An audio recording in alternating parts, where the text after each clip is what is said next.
Well, I'm back at the junkyard again. And wish I would have thought of this before I came here last time. Is I want to get seat brackets, which are right there. This is a 2011, so I'm same year, because what? Hold on. So I'm right beside a naval base, big Ocean naval base. So I'm here getting the sliders, which are right here, off of this, hopefully. Same seat-ish that I got, because I want to put a racing seat in my car, and that way I can use sliders that are stock. So if I ever need to switch between the racing seat and my daily driver seat, it's going to be easy. Just unbolt the bolts. So I think that's going to be the best way. So here is a seat. Luckily for me, it's already unbolted. I just don't know if I can get it off.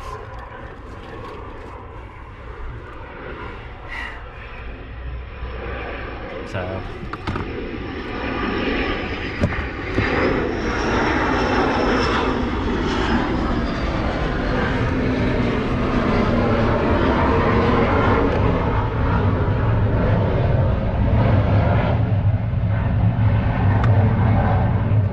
somebody had a GPS tracker in the car.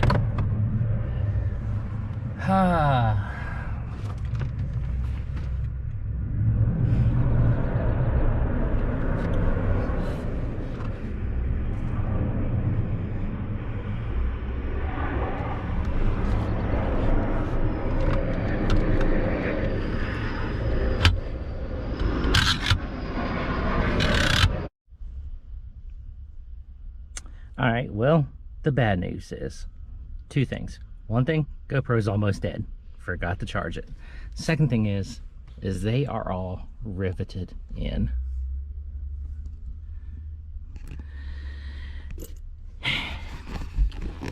And here, you are not allowed to bring cutting tools or nothing like that. You are only allowed to use hand tools.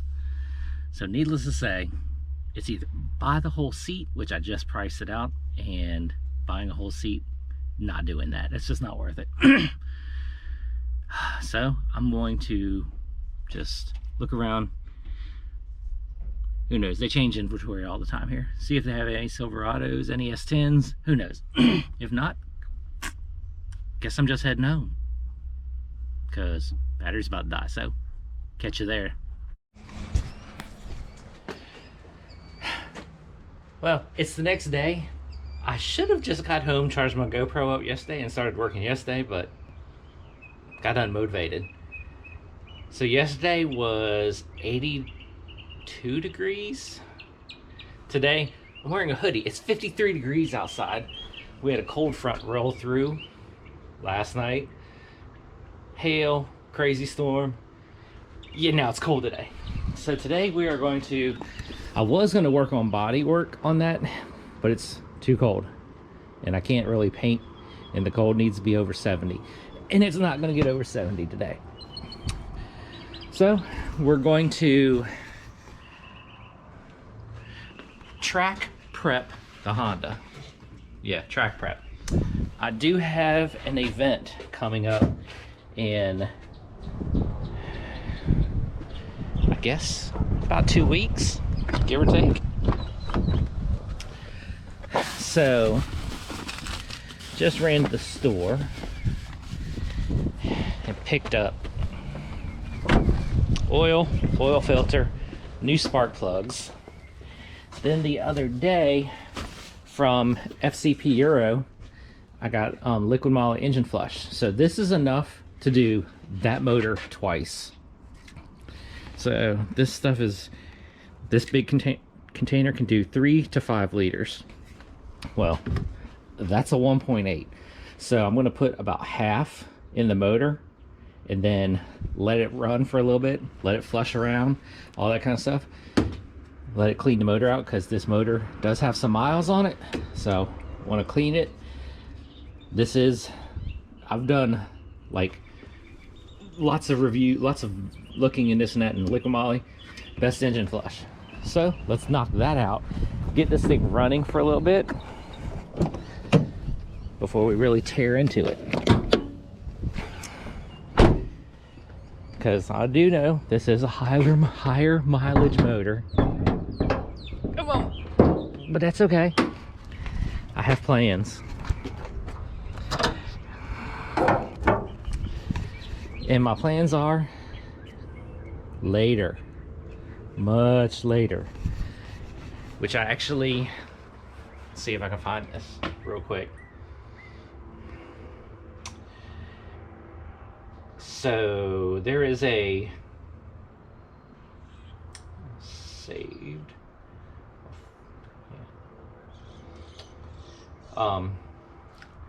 you know, like I ordered the motor from JDM of California. Well, because the local JDM shop here, they wanted way too much. Well,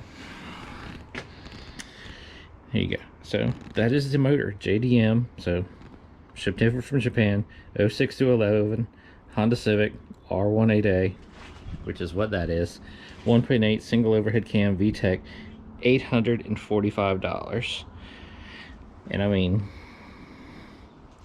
that thing is nice and clean, all that kind of stuff. So that's going to be a winter project probably. I'm going to probably pick up a new motor over the winter and drop a new motor in this thing over the winter. Hopefully I'll have the new garage built by then. Running into issues, totally different story. So hopefully we'll have a new motor for this over the winter. Drop that in. But till now, we're gonna run this one. So let me go ahead, get half of this can in, let it idle for a while, and we're gonna just continue to work on it. Okay, so I let that run for about 10 minutes. Now, get these spark plugs changed out. So, a little 10mm bolt. And then unplug the clip. Try to pull that out.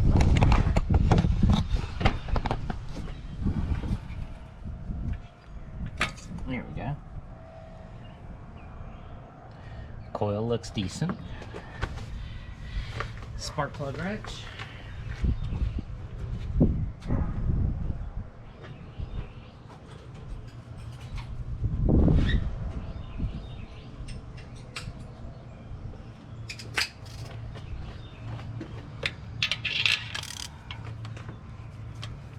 Wow, that was like not even tight. I know that, you know, spark plugs aren't supposed to be like super tight, but that was not even close to being like snugged.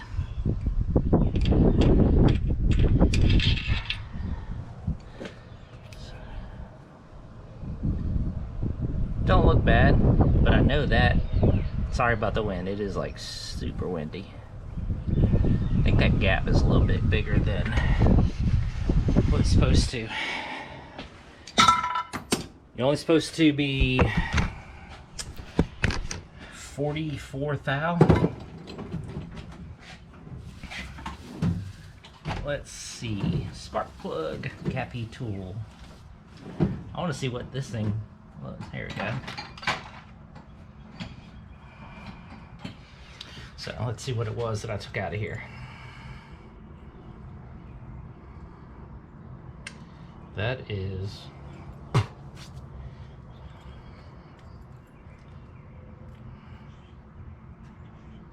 like, that's 45. That ain't bad. 44, 45, that's pretty dang close. So these ones, I'm gonna double check, because they said that, you know, they're supposed to be already gapped. And they are 43. So I can live with that. I'd rather have them just a little tight, yeah, than like real loose.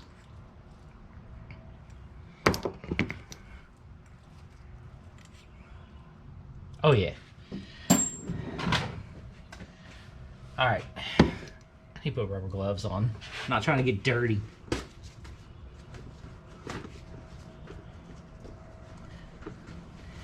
So while I'm like, I don't know if I said that, but while I'm letting, you know, the motor cool down a little bit and let all the oil drain back down, all that kind of stuff, that's why I'm doing spark plugs now. Let it all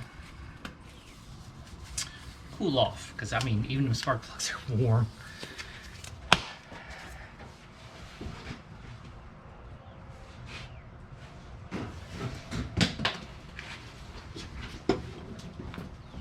Oh.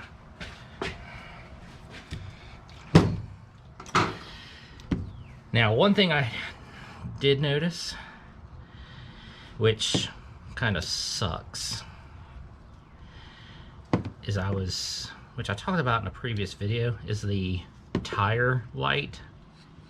To check that yesterday, and hey, look, managed not to get anti-seize everywhere, is I have leaks. I'm thinking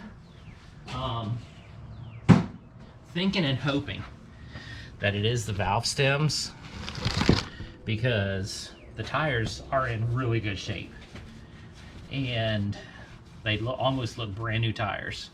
The valve stems, on the other hand, it's like they're probably the original ones from the car, because these do have the TPS sensors in them. So I'm kind of thinking that somebody replaced the tires and didn't feel like replacing the new valve stems for the tires, which kind of sucks. But I'm thinking, because I mean, you can see that tire's a little low, but those are our metal valve stems, and I think they're leaking. So needless to say, what I'm going to do is I have my anchors right here, and I'm going to do that all off camera, is getting that set up, because that's going to take a while. Where did I just put my wrench? Oh, there it is. I have the anchors, and I have a manual tire changer in my backyard, and I'm going to set it up, anchor it to my concrete pad in the back, and then I'm going to pop the bead on all these tires, and I'm going to change the valve stems on all these tires. Track prep. There we go. Because I can't have these tires like constantly leaking air, because they did, you know, I filled them up like the day after I got it, and needless to say, the tire light went out, but then the next day it came right back on. So, and then I noticed that I'm losing pressure. Man, that one's tight.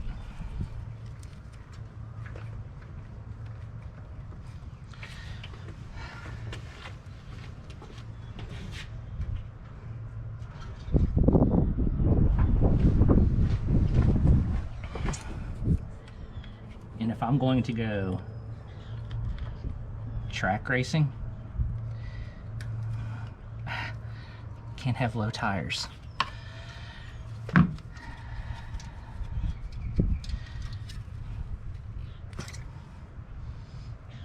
looks good too. Let's see how tight this one is. Wow.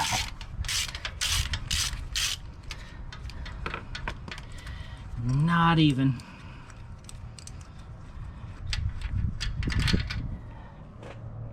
Looks good too.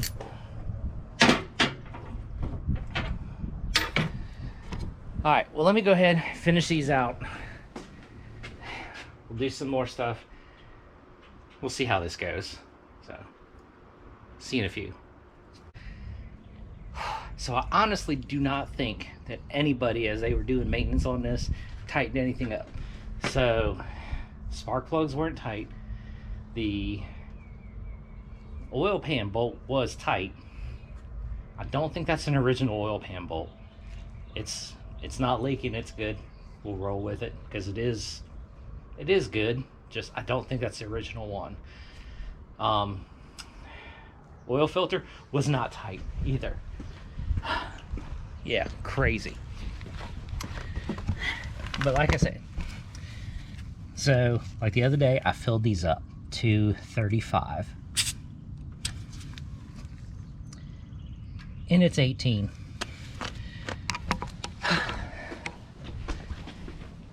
So we're just going to fill them up today, which I'll do that off camera, but I'll go ahead and show you what I'm going to do. Oh, squeeze through here. In my back. So like I said, right there, that red thing is my manual tire changer, and off the bottom right there is a tire bead breaker. So what I'm going to do is I'm going to clean this area up right here, which I'll do that later off camera, is I'll clean this area up, then we'll mount that in this general area like right here, because that'll kind of be in the middle of everything. So all this can be moved, all that kind of stuff. But I've used that countless times. I've changed out the how many tires with that thing, and it works. It works really good. So we will be, probably in the next video, I'll be breaking all the beads, showing you how to kind of slightly use it, because we're going to break all the beads. We're just going to put in regular valve stems. I'm not worried about the sensors in it, especially since it is going to be a track car later, and I'm going to be going back and forth between street tires and track tires, and I am not going to stress on having sensors in both tires going back and forth and this and that. So we're just popping the sensors out, we're going to live with it, and we are just going to rock normal valve stems. And right here I have normal valve stems. 1, 2, 3, 4, 5, 6. I have 6 left. I think I'm gonna have to order some more. So I guess I'll put this on my shopping list here real shortly, because I think how many was in here? There was like, it was a bag of 50. And I'm down to 6. So needless to say, that tells you how many tires I've done. It's not that hard. All right, well, we're gonna end this video here because gotta get this video up, get it posted. Next one, hopefully, I'd love to get this body work done. So hopefully the weather's a little bit better tomorrow. Still have a day off tomorrow. So tomorrow we hopefully can do body work, and I'll set that tire changer up. So maybe I can show you how to pop a bead on a tire tomorrow. All right, catch you then.